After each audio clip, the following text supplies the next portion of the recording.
Film की शुरुआत में हमें एक लड़का दिखाया जाता है जो ज़्यादा उम्र का नहीं होता। वह एक स्कूली छात्र था और ट्रेन से अपने घर जा रहा था, जिसका नाम इंसु था।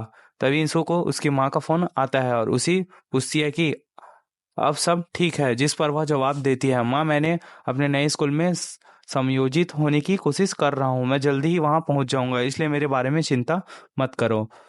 अब मैं भूतों पर ज़्यादा ध्यान नहीं देता। इससे हम समझ सकते हैं कि इंसु भूतों को देख सकता है। इसका प्रमाण भी हम देख सकते हैं। इंसु के हाथ में जो लॉकेट है वह हिलने लगता है, तभी उसे सामने एक लड़की का भूत दिखाई देता है। अब इससे पहले इंसु इसे इग्नोर करने की कोशिश करने लगा, लेकिन ज़्यादा ही लड़के के भूत को पता चला कि वो मुझे देख सकता है। इंसु अपने हाथ में जो लॉकेट रखता है वह हिलता है और उसकी आसपास कोई भूत या आत्मा होती है। यह लॉकेट इंसु को उसके दादा ने दिया था क्योंकि वह भूत देख सकता था। अब यीशु ने भूतों को नज़रअंदाज कर दिया क्योंकि वह नहीं चाहता कि किसी भूत को पता चले कि मैं उन्हें देख सकता हूँ। अगर भूतों को इस बात का अंदाजा हो गया वह हमें देख सकते हैं, वो यीशु का पीछा करना शुरू कर देंगे। वे उसे शांति और स्वतंत्रता देने की मदद करेंगे, इसलिए यीशु की जान को नुकसान पहुंच सकता है। इसलिए वह तुरंत ट्रेन से उतर गया। घर पहुंचकर देखा लड़की का भूत मेरे पीछा करते हुए यहाँ तक आ गया।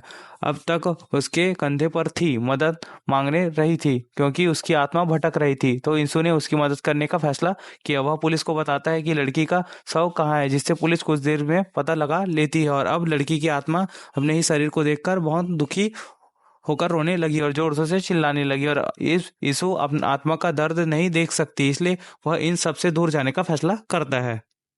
वो अपने चाचा को फ़ोन करता है और कहता है, चाचा मैं जल्दी ही आपके पास आ रहा हूँ, मैं वहीं रहूँगा और उसकी इनकी बाकी पढ़ाई पूरी करूँगा। यीशु के चाचा के पास भी ये शक्ति थी, उसकी तरह वह भी भूत प्रेत देख सकते थे। वह कहते हैं कि बेटा तुम्हें भी भूत दिखते हैं और मुझे भी, अगर हम दोनों साथ रहेंगे तो घर भूतों से भर जाएगा और वैसे भी आप कब इन भूतों से भागते रहेंगे और आप हर दिन अपना स्कूल बदलते रहेंगे, तो अब इन्हें अनदेखा करो और कुछ नहीं, जो भी आ रहा हूँ क्योंकि मैंने स्कूल बदलने के लिए आवेदन किया है। अगले दिन वह अपने चाचा से मिलने के लिए बस में चढ़ता है। जब बस में अपने स्टॉप पर रुकती है तो एक खूबसूरत लड़की उसको देखती है और मुस्कुराने लगती है, लेकिन उसे ध्यान नहीं दिया। उसे पता चला कि एक भूत है, इसलिए वह उसे नजरअंदाज कर रहा था। अब यीशु अपने चाचा के घर आता है। हमें देखा पर बहुत सी ऐसी चीजें दिखाई देती हैं जिन्हें देखकर भूत प्रेत दूर हो जाते हैं। इन्हें लटका दिया था ताकि भूत प्रेत घर में ना प्रवेश कर सके। इसके लिए उसके चाचा घर में ही रहते थे और बाहर कम ही जाते थे। अगले दिन यीशु अपने नए स्कूल जाता है। शिक्षक उसे सभी से मिलवाता है। वह कक्षा में नया प्रवेश किया। ऐसा क्लास में 5 दोस्त का एक ग्रुप था जो नए एक कमजोर स्टूडेंट पर घोष जमाता था। इस ग्रुप का लीडर एक लड़की थी। वह पहले नजर में यीशु को पसंद करने लगी थी, इसलिए वह उसे अपने साथ बैठने के लिए सीट देती है। उसे कहती है कि मैं तुम्हें पसंद करती हूँ, मेरी दोस्त बनो, लेकिन वह साफ मना कर देता है। यहाँ भी यीशु को एक लड़की का भूत दिखता है जो चेहरे पर मास्क पहनती है और हाथों पर खून लगा हुआ था। वह अपना हाथ खिड़की के शीशों पर रखती है और अपने खून के निशान वहीं छोड़कर जाती है। यीशु को चाचा को इस भूत के बारे में बताता है कि आज मैंने पहली बार किसी भूत को हाथ पर खून लगा हुआ देखा। उन्हें अपने चेहरे पर मास्क रखा हुआ था। यह सुनकर उसके चाचा चौंक जाते हैं और कहते हैं कि ऐसी खून वाली आत्माएं काफी खतरनाक होती है, वे बुरी तरीके से मरे होंगे, इसलिए वे निश्चित रूप से अपना बदला लेने का वापस लौटेंगे। जितना हो सके इनसे दूर रहे। अगले दिन यीशु अपने स्कूल के पार्क में जाता है। यहाँ एक महिला और उसके कुत्ते को बैठकर देखता है। जिन्हें बैठा देखकर उसे वे दोनों पसंद आ गए, इसलिए उन्होंने इनकी ड्राइंग मंगना बनानी शुरू कर दिया। अचानक उस खूबसूरत लड़की का भूत सामने आ जाता है जिसे यीशु ने बस स्टेशन पर देखा था। हमें इस भूत का नाम यानी चंद्रमा मिलता है। वह आती है, यीशु के साथ बैठती है, इस बारे में उसे नजरअंदाज कर देता है। जब उसे चित्र बनाता देखती है तो कहती है वह महिला अंधी है और उसका कुत्ता मर गया है, इसके पास चित्र बनाया है, इसका मतलब आप उसे देख सकते हैं, तो मुझे नजरअंदाज करने का नाटक बंद करो। मैं जानता हूँ कि तुम मुझे देख सकते हो, मैं भी जानता हूँ कि तुम मुझे नजरअंदाज कर रहे हो। आप चिंता ना करें, मैं आपसे कोई मदद नहीं मांगूंगा, नहीं मैं तुमसे मेरी आत्मा को स्वतंत्र करने की इच्छा पूरी करने के लिए कहूंगा। यह सुनकर यीशु खुश हो जाता है। बाद में कोई घर में एक कुत्ते को चाकू से बेरहमी से मार देता है, जिसका खून स्कूल ग्रुप लीडर की तस्वीर पर लगता है। अगले दिन ग्रुप के 2 लड़के यीशु को धमकाना शुरू कर देते हैं, हमारे ग्रुप लीडर से दूर रहो नहीं तो अच्छा नहीं होगा। जिस पर यीशु कहता है, उसे समझाओ। वह मुझे अपने पास बैठाती है और मेरे पीछे पड़ी रहती है। ये सुनकर दोस्त गुस्सा हो जाते हैं और यीशु को जोर जोर से जमीन पर ढकेल देते हैं। लेकिन उस समूह की लड़की, जिसका चेहरा खून से लथपथ था, अपने कुत्ते को ढूंढना शुरू करती है। वह बहुत समय से छूट गया था। इसी बीच उसके दोस्त उसके सामने आ जाते हैं और उसे डराने लगते हैं। जब वह घर आई तो उसके एक पैकेट में लाल रंग की कोई चीज लगी हुई दिखी। जब वह पास गई तो अचानक पैकेट फट गया। जो पदार्थ स्वतः खून था वह इस पर गिरता है, जिसकी पोशाक, बाल और चेहरा खून से लथपथ थे। वह नहाने के लिए आगे बढ़ती है। नाका पोस्ट की लड़की का भूत आ गया, जिसे इंसू ने स्कूल में देखा था। वह अपना मुखौटा उतार देती है और इस समूह नेता के सामने आ जाती है। नकाबस लड़की को देखकर वह से कहती है, क्योंकि उसका नाम से ही है। ये लड़की उसे बहुत अच्छा जानती है। ये से ही से उसकी ओर बढ़ने लगती है और तो लड़की डर जाती है और एक तरफ हटने लगती है। तभी अचानक कोई जोर से दरवाजा पीटता है। अगले दिन समूह के लड़के अपने नेता से कहते हैं, हम लगता है कि हमारा नेता भाग गया है, वह स्कूल नहीं आई है। ये सुनकर यीशु डर जाती है। किसी तरह वह जानता है कि इसके दोस्त कुछ बुरा हुआ है। समूह की लड़की को खून से लथपथ दिखाया गया, उसे एक अंधेरे जगह में बांध दिया गया था। अचानक कोई दरवाजा खटखटाने लगता है और फिर वह बहुत डर जाता है। अब अगले दिन देखते हैं कि यीशु में काफी साहस है। वह समूह के लड़के को रोकता है जो लड़की को परेशान कर रहा था। लड़की ने उसे धन्यवाद कहा और उसकी हिम्मत बढ़ा दी। रात को एक ग्रुप से एक लड़का और एक लड़की अपना मोबाइल लेने आए। जिस क्लास में उनके टीचर लेने गए थे, वह उन्हें फोन मिलता है, लेकिन जाते समय से ही भूत का आ जाता है, जो पहले से उन्हें खूब डराता है। लड़की ग्रुप लीडर को फोन करती है और बताती है कि यहाँ से उसे मारना चाहता है। बाद में वह इन दोनों को एक एक करके मार देती है। अगले दिन स्कूल में भी सभी को पता चल गया कि इस समूह के 2 बच्चे गायब हो गए हैं। इससे हर कोई हैरान है। उन्हें समझ नहीं आया कि बच्चों कहाँ गायब हो गए। ग्रुप लीडर जो जानता है कि उनके साथ क्या हो रहा है, बाद उदास बैठा था। उसने किसी को कुछ नहीं बताया। कल रात मेरे दोस्त ने फोन करके बताया कि सेहिल हमें मारना चाहता है। अगले दिन यीशु को नकापोस लड़की की आत्मा के बारे में पता चला, यानी से ही की आत्मा दूसरी आत्मा से होती है। इसलिए वह कक्षा में आया, उसे एक बारे में पूछा, लेकिन उसे कोई जानकारी नहीं मिली। ग्रुप लीडर ने उसे बताया कि काफी पागल लड़की थी। यह सुनकर यीशु उसकी तस्वीर मांगता है, लेकिन उसे पता चला कि काफी अजीब थी। उसने कभी उसकी तस्वीर नहीं ली क्योंकि उसे यह पसंद नहीं था। इस दौरान लड़की यीशु को चुपके से ही तस्वीर भेज देती है, साथ ही इसे मैसेज करती है कि किसी को मत बताना, मैं तुम्हें ये तस्वीर भेजी थी।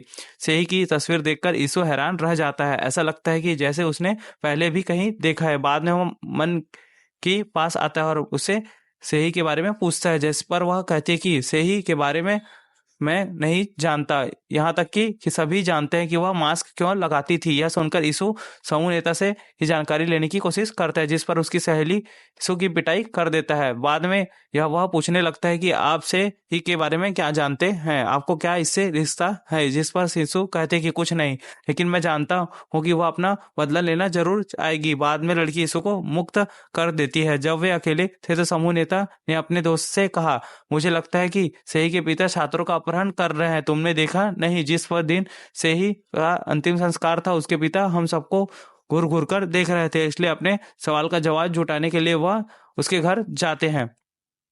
वह अपने चाचा को सेहू के बारे में बताता है, साथ ही वह उसे आश्चर्यजनक जानकारी भी देता है कि वह एक लेकिन उसके 2 अलग अलग रूप हैं। जिस पर उसके चाचा जवाब देते हैं कि कभी कभी इंसानों की तरह भूतन में भी विभाजित व्यक्ति विकार होता है। यह एक ऐसी बीमारी है जिसमें व्यक्ति अलग अलग रूप और व्यक्तित्व के साथ रहता है। आत्माओं के साथ ऐसा होता है क्योंकि मरने से पहले लोगों ने उन्हें बहुत यातनाएं दी होती है। इसी बीच इंसु को ग्रुप लीडर का मैसेज मिलता है। वो इसे तुरंत से ही घर के आने को कहती है, साथ ही उसके जान को भी खतरा था। इसके चाचा ने यीशु को जाने से रोका। उसे किसी तरह ग्रुप लीडर को की जान बचानी है, इसलिए वह जाना चाहता है। उसके चाचा उसे दादा का खंजर देते हैं। वह कहकर इसे भूत को मृत्यु हो सकती है। सही पिता के घर पर उसे की आत्मा समूह नेता और उसके दोस्तों को परेशान करती है। वह नकाब पहनती है। बाद में से ही की आत्मा उसके पिता के शरीर में आ जाती है। फिर वह उन दोनों को बहुत बुरी तरीके से मार देती है। इनकी मृत्यु के बाद यीशु यहाँ से आती है। वह इनके पिता को अनजान में कहीं जाते हुए देखता है। इस अनजान जात करते हुए अंदर चला जाता है, जिसे समूह नेता और उसके दोस्त सब मिले। बाद में अलमारी खोलने के बाद उसे से ही की आत्मा मिलती है। जैसे यीशु अपना मुखौटा उतारते हैं, वह हैरान रह जाती है क्योंकि उसे पता चला कि से ही की और मून एक ही है, लेकिन एक आत्मा के दो अलग अलग रूप है, जिससे एक शुभ रूप चंद्रमा है और दूसरा खतरनाक और मारक अर्थ सी ही है, वह खून का प्यासा है। बाद में दृश्य अतीत में आ जाता है। हमें पता चलता है कि सेही ने इस धमकाने वाले समूह के खिलाफ रिपोर्ट की है, और जब इन्हें इसके बारे में पता चला, वे रोजाना से ही परेशान करने लगते हैं। वे इसके साथ मारपीट करते हैं, उस पर अत्याचार किए जाते हैं, तब सभी उसके बाल जला दिए जाते हैं, कभी बाल काट दिए जाते हैं। एक दिन तो ग्रुप लीडर ने हद ही कर दी। उसने सही पर खराब मेकअप किया, उसके मास्क पहनाया, इसे कहा कि अगर उसने नकाब उतारा तो वह तुम्हारे साथ बुरा व्यवहार करेगा।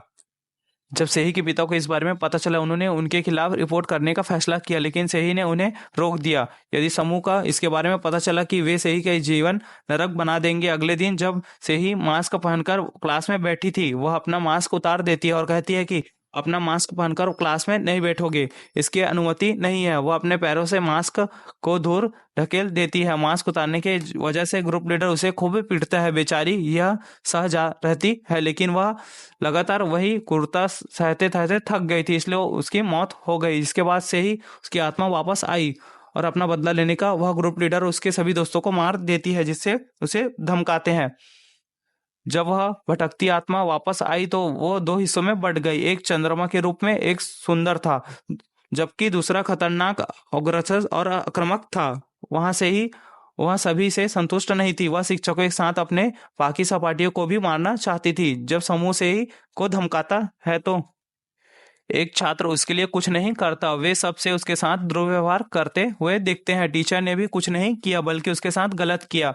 अब वह अपने शिक्षक के शरीर का उपयोग करके सभी छात्राओं को एक जगह इकट्ठा होने के लिए कहती है। जैसे ही छात्र एक जगह आते हैं, वह लाइट अपने आप बंद हो जाती है। इंसु अपनी डायरी से हकीकत पढ़ रही थी। वह चिंतित हो जाती है और अपनी साइकिल उठाकर स्कूल की तरफ बढ़ जाती है। इस दौरान वह अपने चाचा को फोन करती है और कहती है कि मेरा मदद करो। इसके चाचा से ही के घर गए। सबसे पहले उन्होंने एक शव को जमीन पर लिटा दिया, फिर वह अनुष्ठिक पोशाक पहनकर हाथों में तलवार ले लेते हैं। वहां से एक लिए अनुष्ठान करना शुरू करते हैं। जैसे अनुष्ठान पूरा होता है, सारी शक्तियां यीशु के पास मौजूद तलवार के अंदर जा जाती है। इसे एक चाकू से ही आत्मा पर हमला करना होगा। टीचर ने पेट्रोल एक जगह डाल दिया था, अब वह आग लगाने जा रही थी। वह लाइटर चालू करती है, जिसे अपने हाथों में पकड़ लेती है।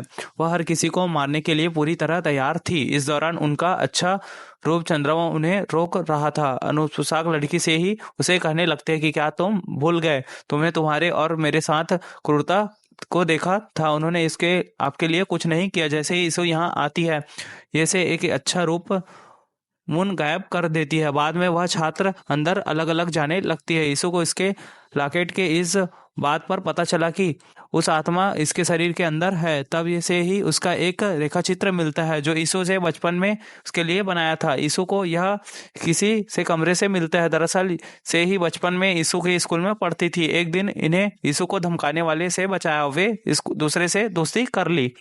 जैसे ही से अपना स्केच देखती है और इसे यीशु की याद आती है, वह तुरंत उसके अच्छे रूप में आ जाती है, क्योंकि वह यीशु को याद करती है। इस बार उसने विद्यार्थियों को और देखा तो क्रोधित हो गई, फिर वह अपने दुष्ट नाकापोश रूप से आ गई। यह महसूस करते हुए यीशु ने से ही चाकू से मार डाला।